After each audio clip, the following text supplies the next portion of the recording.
Good afternoon, everybody. This is Dr. S. Naeem Banu, Assistant Professor of Political Science, Indira Priyadarshini Government Degree College, Nampally, Hyderabad. Today, I am going to discuss about one of the most controversial topic of Indian government and politics, central-state relations. As everybody knows, that the founding fathers of Indian Constitution have chosen federalism to India instead of unitary form of government, which is in vogue in Britain.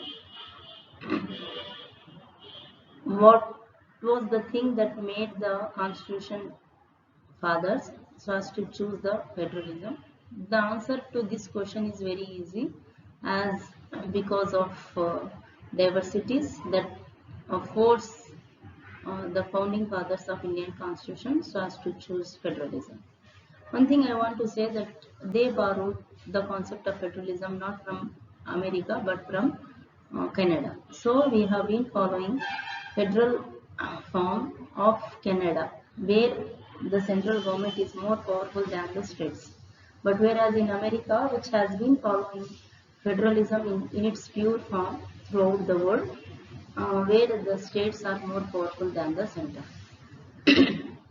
This is the basic difference between Indian federalism and to that of American federalism. As everybody knows that India has emerged as an independent nation after a painful and bloody partition. Soon after independence, several princely states became the part of the country. The constitution declared India as Union of States. Although it did not use the word federation, the Indian Union is based on the principles of federalism. It is strange to know that the term federation, federalism or federation have not been used anywhere in Indian constitution, but in practice, Indian Union means Indian government and politics is based on the principles of federalism. So when India became independent from British Raj, its political map was not what it looks today. There were provinces that were directly under the British control, and there were independent princely states. With great, what I want to say, pain, difficulty, facing toughest task, the first Union Minister of State, uh, Sardar Vallabhbhai Patel, played an important role so as to unite India, either by using force method or by using the convincing method. So the Constitution provides a federal system of government in the country, even though it describes, according to Article 1, India as Union of States. So the first article of India, that reflects the fact that India is a union of states. The term implies two things here. Firstly, the Indian Federation is not the result of an agreement between the independent units, and secondly, the units of Indian Federation cannot leave the Federation. So this is what the meaning of Union of States reflects. Let me explain. Generally, the term federation is an English word which has been derived from the Latin word feudus, which means an agreement. So federal form of government came into existence after having agreement between the two kinds of states, means two kinds of administrative units, like central, so as to look after the affairs of the whole nation, and state so as to look after the affairs of the particular region. So the agreement between these two, means central and state governments, gives birth to federation, means gives birth to a peculiar system of administration or government, that is called federation. So but as far as Indian system of politics is concerned, two things we have to keep in our minds. Number one, nowhere in Indian constitution the term federation has used. Second one, Indian Federation is totally different from that of Federation of America. Why? Because the very first article of Indian Constitution that says that India is a union of states, which reflects the fact that India is, means the state and the union, there is no difference between the two. That is what it means. In fact, the Union of India includes the states. So this definitely reflects the fact that federation means the system of polity in India is not the result of an agreement between these independent units of administration. So there is no agreement that has been taken place. And secondly, and because of that only, there is no need of these units should secede from the Indian Union. Means in India, the units of means the states of Indian Federation cannot leave the federation. Means cannot leave the Indian Union. Means they are not having any power to secede from the Indian Union. This is what it means. Unlike American Federation, where the very name of America, that is United States of America, means all the states have united. Okay, with that of means that term reflect the fact that there was an agreement between the center and the states, where the states are having the right to secede from the central. But whereas in India, the states are not having the power to secede or separate from the Indian Union. This is what the peculiar feature of Indian Federation. So in this way, India is the union of states. The Constitution of India has divided the powers of ruling into legislative, executive and financial powers between the central and the states, which gives the Constitution a federal character. Whereas judiciary in India acts as the integrated in a hierarchical structure. So, as far as Indian polity is concerned, in India, the states are not having the power to secede. Why? Because there was not an agreement. I want to give an example like marriage system. Marriage is definitely an agreement between men and women. And if they are not comfortable with each other after the marriage, they are having the right to separate. Because they came into existence on the basis of an agreement in the name of marriage. But after, if they feel uncomfortable, they are having the right to separate.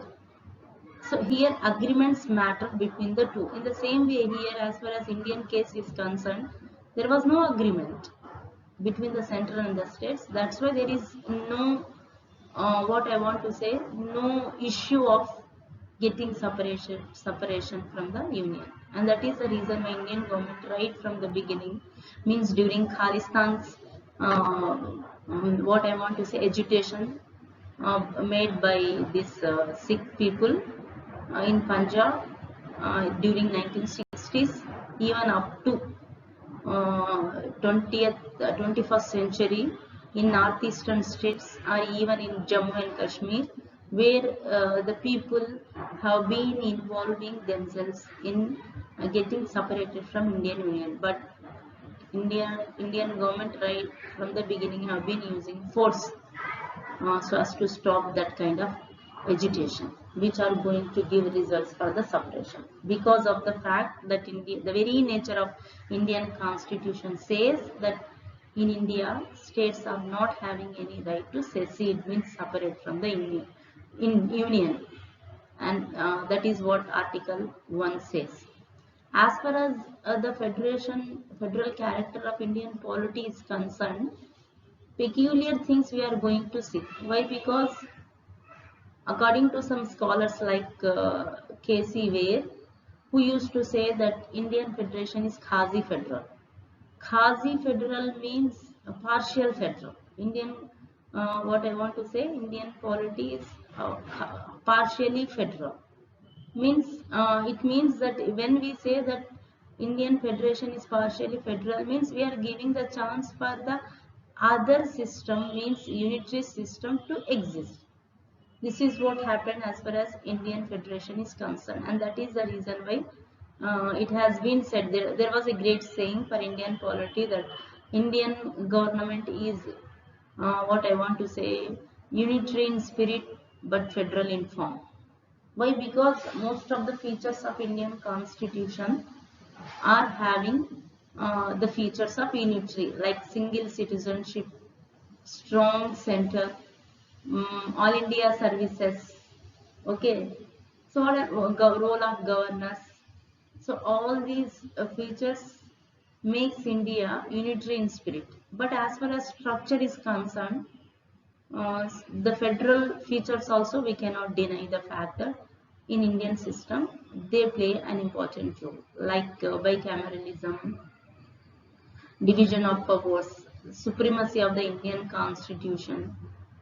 Okay, so in this way what I am trying to say here, that Indian federalism is partial. That is what K.C. Wade said. It is what I want to say, quasi federal. According to other scholars who used to say that Indian federalism is a cooperative federalism.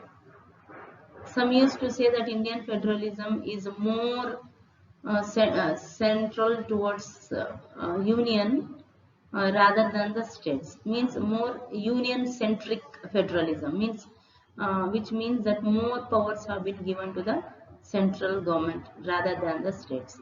So before going to discuss what type of relations that have been existed according to Indian constitution between central and state government in India, it is important to know that what type of what I want to say, what type of federalism we have been following. This is very important to know.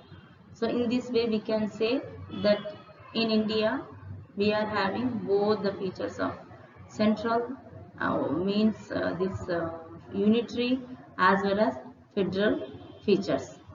So coming to know the types of relations that exist between the central and state government. Part 11 of Indian Constitution specifies the distribution of legislative, administrative, that is executive powers between the union government and the states of India. Thus, central-state relations are divided into three parts, like legislative relations. Regarding legislative relations in Indian Constitution, Article 25, 245 to 55, administrative relations between central and state exist, Article 256 to 263, financial relations that exist between central and state related to 268 to 293. So let's discuss these relations in a detailed manner, starting with legislative relations. So legislative relations that exist between central and states, the Article 245 to 255 and in Part 11 of Indian Constitution deals with different aspects of legislative relations. Different aspects, like for example, territorial jurisdictions of the laws made by the parliament and by the state legislatures of the states. It means that in India, it is the parliament which is having the right to bring changes in the what I want to say, in the border issues. Okay, if the states want to get bifurcated from its earlier states, means this power has been rested with the parliament. So all the territorial jurisdictions of the laws made by the parliament only. Okay, this is what the legislative relations that exist between the states. Number two, distribution of legislative subjects, means there is a division of powers between the central and states so as to describe the law-making powers that has been assigned according to the Indian Constitution. Third, it is the power of the parliament to legislate with respect of a matter in the state list. So if anything that is going to bring any kind of changes in the state list, that must be made by the parliament. That is what it means. Central control over the state legislation. So in this way, in certain times, the central government is having the power to control the state law also. Coming to discuss in detail the division of powers between the central and states. However, 7th schedule of Indian Constitution provides the distribution of legislative powers, means law-making power between the central and states. The legislative subjects, means are items on which these central and state government are going to make the laws, can be divided into three lists. Okay, so union list, concurrent list and state list. So in union list we are having nearly right now 100 subjects. Means the union government is having the power to legislate the laws on the subjects that has been written in union list. Concurrent list, which is having nearly 61 subjects, where both the central and the state government are having the power to make the laws.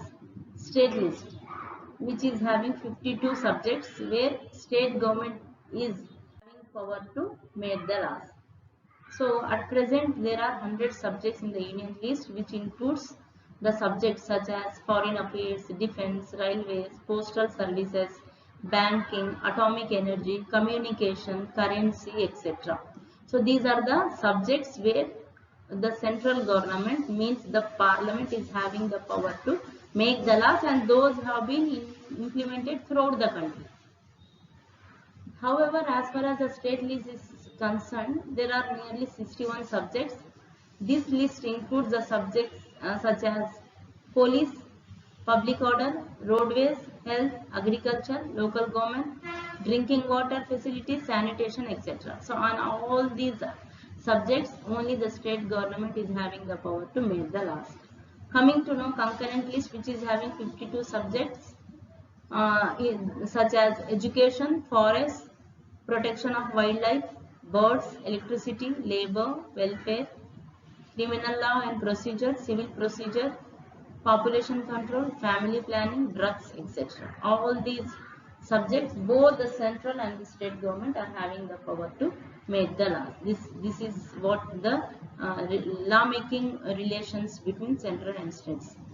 But what I'm trying to say that sometimes even the central government is having the power to legislate on all the items that has been written in the concurrent list. In fact, I want to say that whenever these two, central and state, is having the power to legislate on concurrent list, definitely quarrel arise. In case of quarrel or conflict between the central and state over any law that includes in concurrent list, then the central's law will prevail over the state's law. So in this way, all the items of 52 have been, what I want to say, indirectly goes to the central government. Coming to know, as far as state list is concerned, central government on certain occasions, not in normal times, okay, on certain occasions having the power to make the laws even in the state list. Okay, for example, Article 245 empowers the central to give directions to the states in certain cases, okay, in regards to the exercise of their executive powers. Article 249 empowers the parliament to legislate with respect to matter in the state list in the national interest.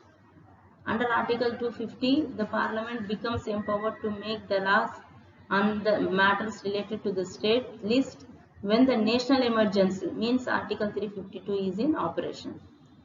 So under Article 252, the parliament is empowered to legislate for 2 or more states by their own consent.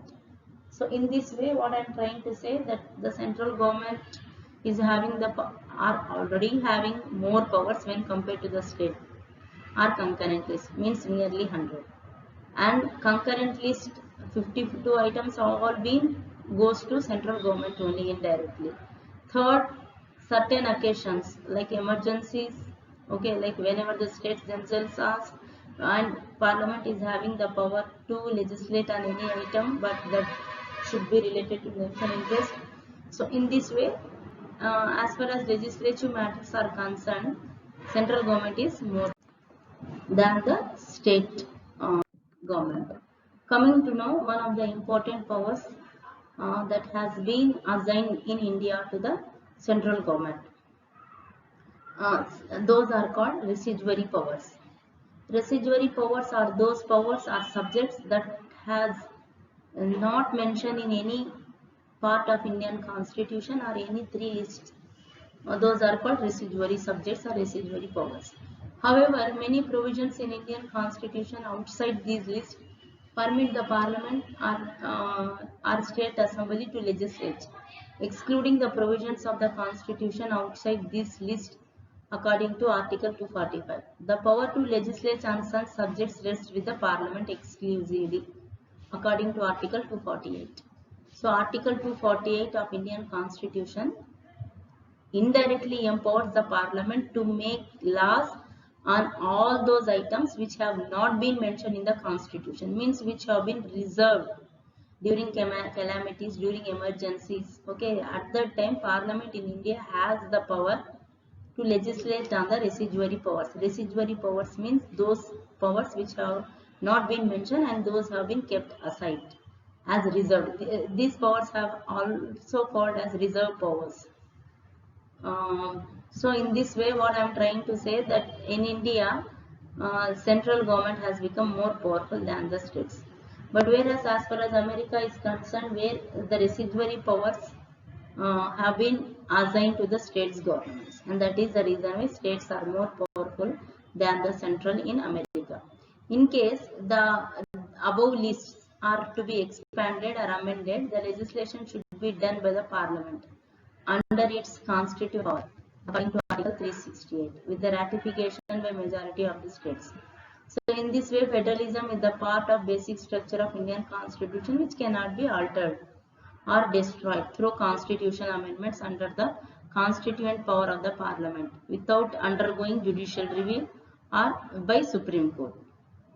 It means that any law which the Parliament has to make during emergencies or residuary powers exercise, okay, that should be immune from the judicial review. So in this way, the Parliament in India is having more powerful, means central government, when compared to the state governments. Coming to discuss another important aspect of type of relations that exist between the center and state is administrative relations. So Article 256 to 263 of Indian Constitution deals with the administrative relations between the center and the states. Article 256 states that the executive power of every state shall be so exercised as to ensure the compliance with the laws made by the Parliament.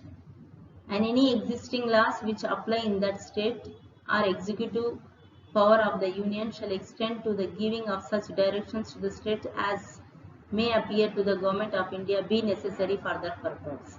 It means that Article 256 empowers the executive powers of the Union government that any state should make that kind of law and implement those laws in a way that should have the compliance with the central government. If they are going to miss this point, then central government is going to give the direction to the state governments, and it becomes compulsory for the states so as to follow the directions given by the central government. So in this way, even in administrative matters of the what I want to say state governments, the central is having the power to the directions.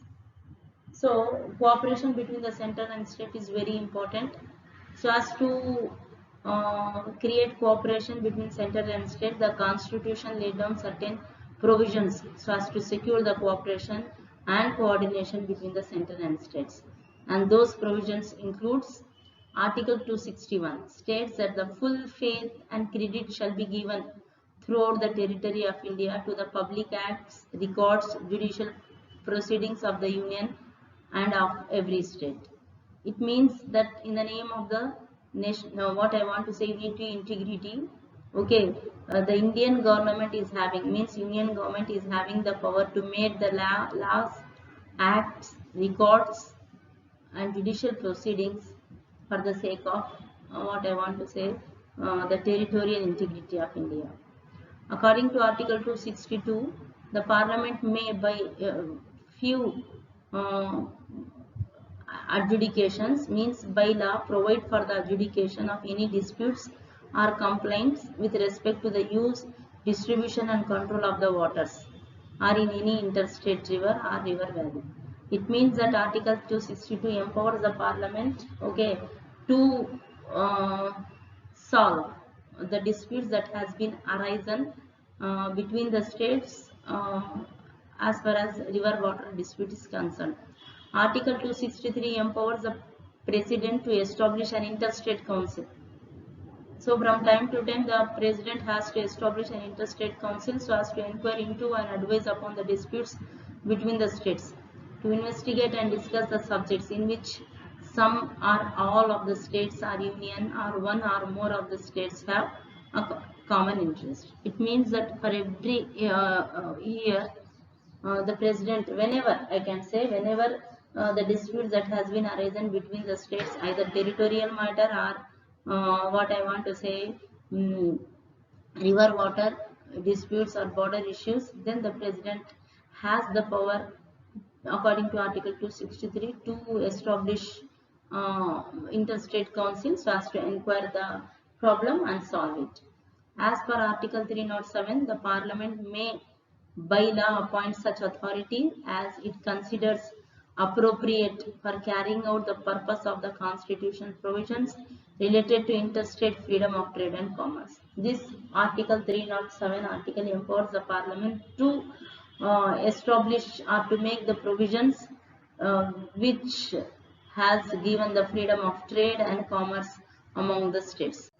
So in this way, the central and state governments are having the administrative relations which can be discussed under central state relations, what I want to say, during emergencies. So during emergencies, particularly nation emergency under Article 352, the state government becomes subordinate to the central government.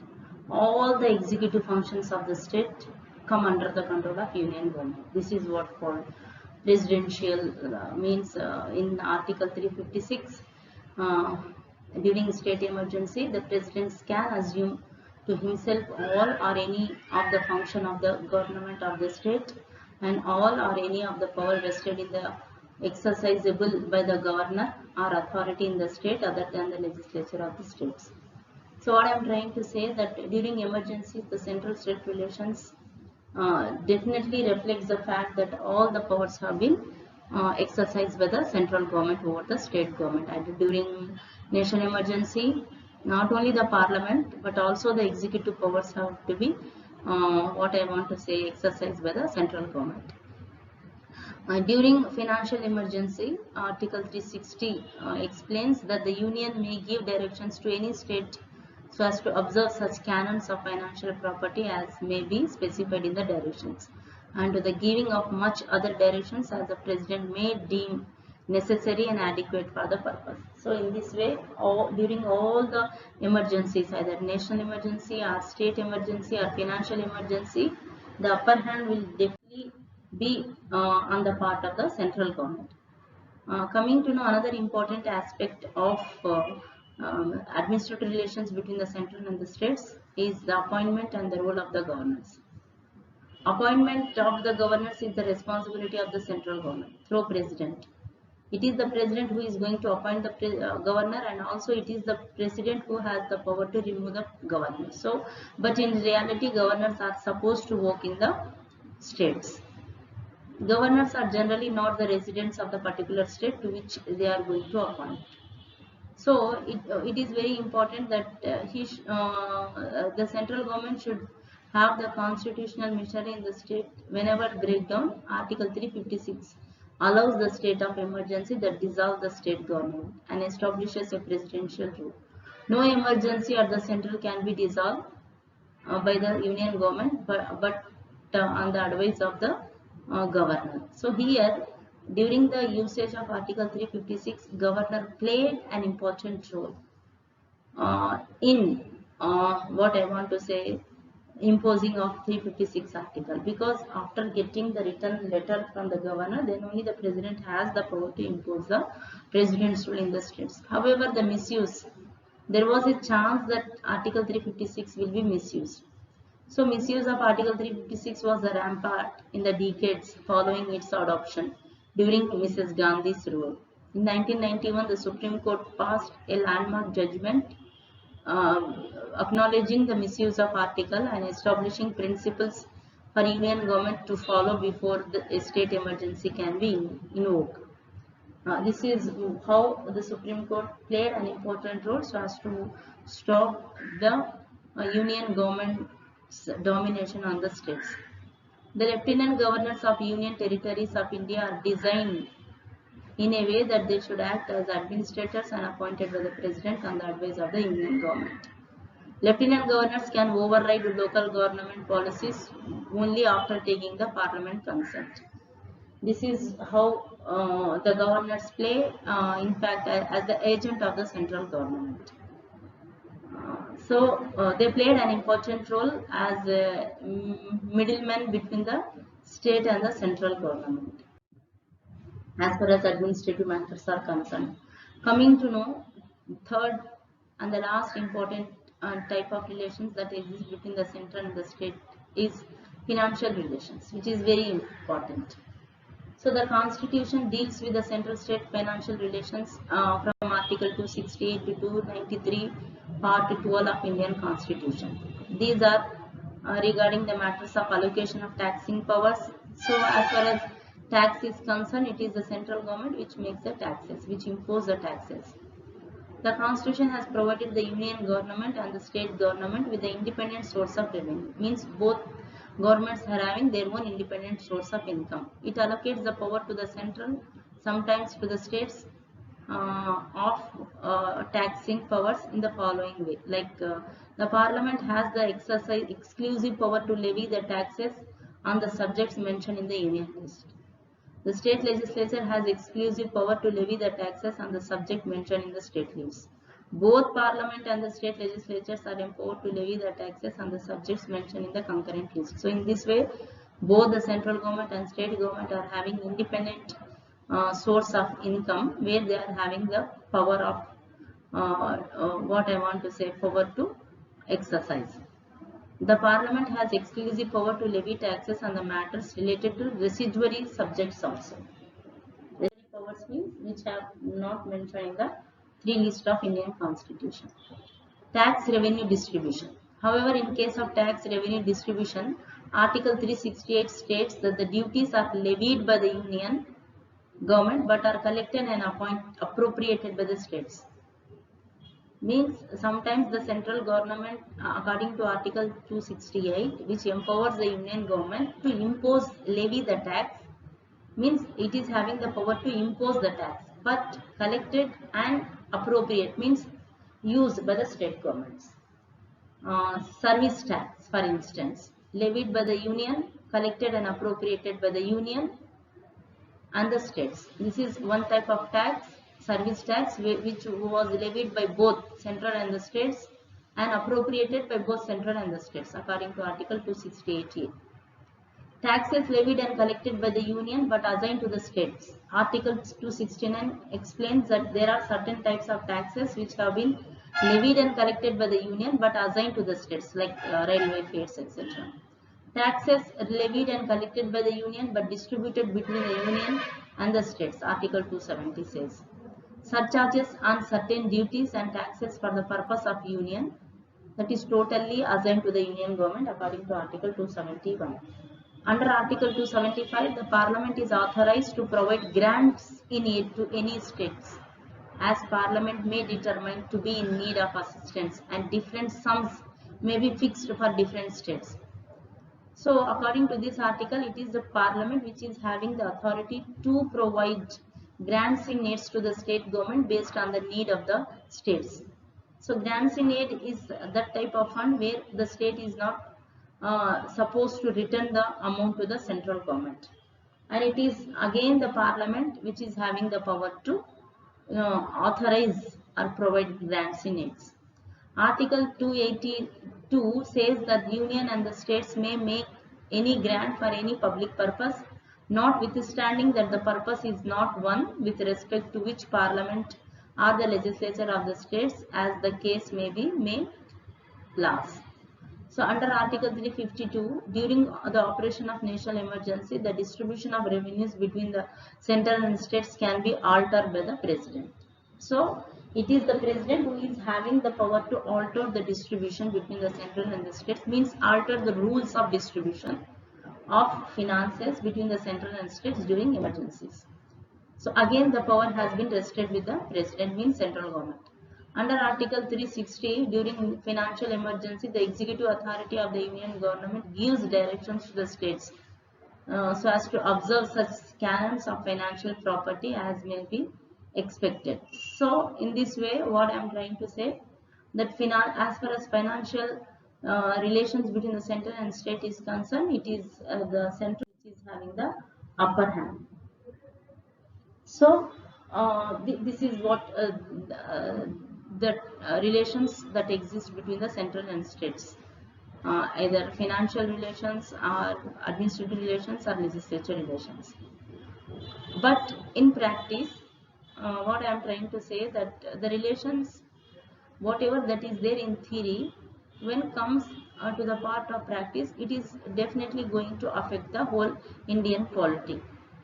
So as to improve the relations that have existed between the central and state, several commissions have been appointed by the existing government, so as to suggest the recommendations, so for the proper and smooth relations between central and states. So Administrative Reforms Commission is one of such commissions which give the recommendations for the proper or cordial relations between central and states. So the important recommendations of first Administrative Reforms Commission related to the central and states are, it has suggested for the first time, in fact, establishment of interstate council according to Article 263. It also suggested for the decentralization of powers to the states as much as possible. It also suggests that more powers of finance resources should be given to the states instead of central. Arrangements for the devolution in such a way that the states can fulfill their obligations. It also suggests for the advancement of the loans to the states should be related as the productive principle.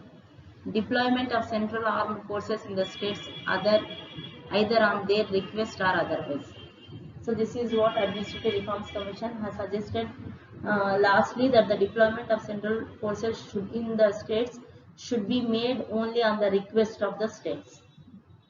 So this is what the recommendations. Coming to know another important, so many commissions I want to say the central and state government have been established as to improve the relations between them, among which Punch Commission is there, Kothari Commission is there, Sarkaria Commission is also there. So now I am going to discuss Sarkaria Commission, which is very important. Sarkaria Commission was set up in 1983 by the central government of India during Mrs. Gandhi's rule. The Sarkaria, why it is called Sarkaria Commission? Because Ranjit Singh Sarkaria acted as the chairman of this commission, that's why it is called Sarkaria Commission. And the Sarkaria Commission has submitted its report after taking what I want to say, the suggestions from various states. Okay, so Sarkaria Commission's charter was to examine the central state relations on various portfolios, suggest the changes within the framework of Indian Constitution. So Sarkaria Commission's recommendations as far as the appointment of the governor is concerned are: governor should be an eminent person. That is what is recommended. The central government should appoint an eminent person as the governor, not on the party politics basis. Second, it recommends that he must be a person from outside the state. That is what already we have been following. He must not have participated in active politics at least for some time before his appointment. He should be detached person and not too intimately connected with the local politics of the state. He should be appointed in constitution with in the consultation with the chief minister of the particular state, vice president of India, and speaker of Lok Sabha. What Sarkaria Commission has suggested as far as the appointment of governor is concerned. Other main appointments of Sarkaria Commissions are: it made the strong suggestion that the Article 370 was not a transitory provision. This appears to have been made specifically in response to one All India political party that demanded the deletion of 370 in the interest of the nation integration. So it has suggested that the Article 370 has been given because also has to protect the concept of nation integration, but the fact is that in 2019 the Modi government has deleted it. It also recommends that the residuary powers of the legislation in regard to the taxation matters should remain exclusively to the competence of Parliament, while the residuary field other than that of taxation should be placed to the concurrent list. So here it tried, means it has recommended to divide the taxation matters provisions. It also said that the enforcement of union laws, particularly those relating to the concurrent sphere, is secured through the machinery of the states. It also said that so as to ensure uniformity on the basic issues of national policy with respect to the subjects of proposed legislation, consultation may be carried out with the state government. This is what it said. Whenever the government of India is going to make any law, national policy, which is related to the basic issues of any part of nation, then it has to consult with the state governments. Ordinarily, the union government should occupy only when much field of concurrent subjects on which uniformity of policy and action is essential in the larger interest of the nation, leaving the rest and details for the state action. So here also it emphasizes that the distribution of concurrent list provisions. So on the administrative side also Sarkaria Commission made the observation like federalism is more functional arrangements for cooperative action than a statistical institutional concept. Article 258 provides a tool by the liberal use of which cooperative federalism can be substantially realized in the working of the system. A more generous use of this tool should be made than has hitherto be done for progressive and decentralization of powers to the government of the state. This is what the observation which it has made as far as the administrative relations are concerned. On Article 356, it was recommended that it should be used very sparingly in extreme cases as a measure of last resort. When all other alternatives fail to prevent or rectify the breakdown of constitutional machinery in the states, then only the central government should use the Article 356 very rarely or extreme cases only. So these are the recommendations made by the Sarkaria Commission. One thing I want to say, not all the recommendations but very few recommendations have already been adopted and implemented by the central government. In conclusion, what I want to say that however some contradictions are there or some contradictory developments that has been existed in India's federal structure have come from the same political dispensation are proof that the evolution of federalism in India is the best understood as the continuous yet changing process in the entire realm of political economy rather than just one event. Another factor which will definitely add to this tension in the days to come is the growing demographic divide between Indian states. So in this way, what I want to say that Indian federalism is definitely a cooperative federalism instead of having coalition politics that exist in India. Thank you very much for giving the opportunity to say a few words on Indian federalism. Thank you.